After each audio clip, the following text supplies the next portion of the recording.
নমস্কার বন্ধুরা, পর্ণা রান্নাঘরে আপনাদেরকে স্বাগত। আশা করি আপনারা সকলে ভালো আছেন। আজকে চলে এলাম আরেকটি নতুন রেসিপি নিয়ে।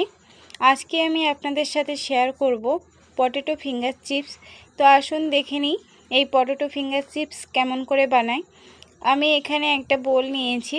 বোলের মধ্যে আলুগুলো সেদ্ধ করে কেটে নিয়েছি। আলুটা আগেই সেদ্ধ করে রেখেছিলাম। এখন আলুটাকে হাত দিয়ে মেখে নিচ্ছি। এর মধ্যে দিয়ে দিলাম ক্রাশ করে রাখা রেড চিলি, কুচানো পেঁয়াজ,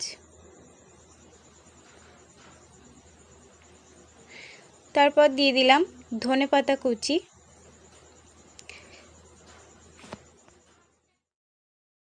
হাফ কাপ ময়দা,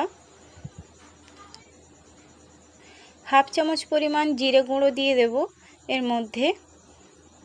তারপর দিয়ে দিলাম পরিমাণ মতো লবণ। আমি এখানে 1 চামচ পরিমাণ লবণ ইউজ করলাম। এরপর আমি সমস্ত উপকরণগুলো একসাথে ভালো করে মেখে নেব। আলুটা মাখানো হয়ে গেছে। আমি এবার রুটি বেলা একটা চাকতি নিয়ে নিলাম। তার উপরে আমি 1 চামচ পরিমাণ কর্নফ্লাওয়ার নিয়ে নিলাম। কর্নফ্লাওয়ারটা চারিদিকে একটু ছড়িয়ে নিলাম। নিয়ে এরপরে মেখে রাখা আলুর ডোটা দিয়ে ভালো করে চেপে চেপে আমি একটা শেপ করে নেব।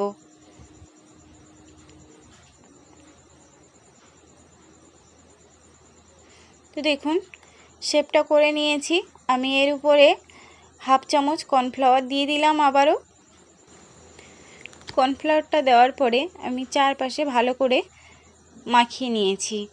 এরপর একটা ছুরির সাহায্যে দেখুন পিস পিস করে আমি কেটে নেব।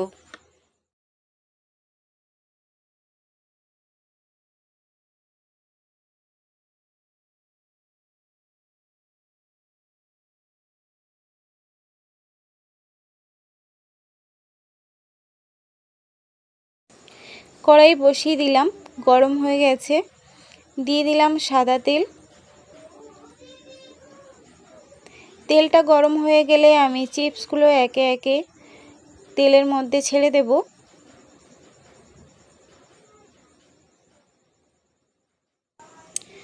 চিপসগুলো আমি মিডিয়াম আঁচে রেখে ভেজে নেব। তো দেখুন আমি অল্প অল্প করে দিয়ে দিলাম।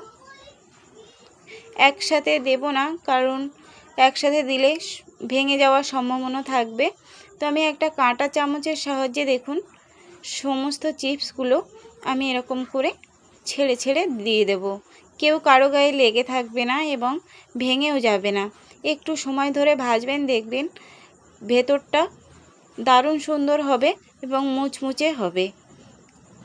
সন্ধেবেলা চায়ের আসরে কিন্তু এই চিপসটা দেবেন, নিমেষেই প্লেট ফাঁকা হয়ে যাবে। আর বাচ্চারা কিন্তু এই চিপসটা খুবই মজা করে খাবে। তো দেখুন একটা ব্রাউন কালার চলে এসছে।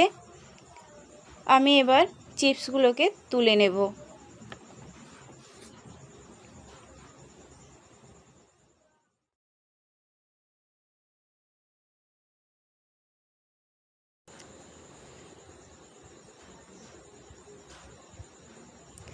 বাকি চিপসগুলো আমি একইভাবে ভেজে নিয়ে আপনাদের সাথে ফিরে আসছি।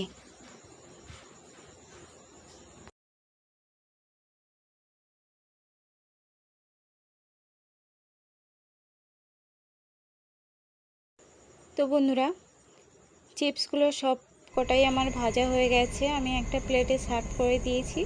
সাথে দিয়ে দিলাম একটু টমেটো সস, কারণ টমেটো সস দিয়ে খেতে এই চিপসটা খুবই মজা হয়। বাচ্চারা তো খুবই ভালোবাসে, আর চায়ের আসরে হলে তো কথাই নেই। তো বন্ধুরা এই রেসিপিটি আপনাদের কেমন লেগেছে? আশা করি ভালো লেগেছে। ভালো লাগলে অবশ্যই বাড়িতে একবার ট্রাই করে দেখুন। আর লাইক কমেন্ট শেয়ার করতে কিন্তু একদমই ভুলবেন না। আমার চ্যানেলটিকে যারা অলরেডি সাবস্ক্রাইব করে রেখেছেন তাদেরকে অসংখ্য ধন্যবাদ। যারা এখনও পর্যন্ত আমার চ্যানেলটিকে সাবস্ক্রাইব করেননি তাদেরকে আমার চ্যানেলটিকে সাবস্ক্রাইব করে পাশে থাকার অনুরোধ রইল। পাশে থাকা বেল আইকনটি ক্লিক করে রাখবেন, যাতে এই চ্যানেলের নতুন নতুন রেসিপি দেওয়ার পরে আপনার কাছে নোটিফিকেশানটি আগে চলে যায়। আমার ফেসবুক পেজ থেকে যে সমস্ত বন্ধুরা দেখছেন তারা আমার ফেসবুক পেজটিকে ফলো করে রাখুন। তো দেখা হচ্ছে পরবর্তী কোনো নতুন রেসিপি নিয়ে। ততক্ষণে সুস্থ থাকবেন, ভালো থাকবেন, ধন্যবাদ।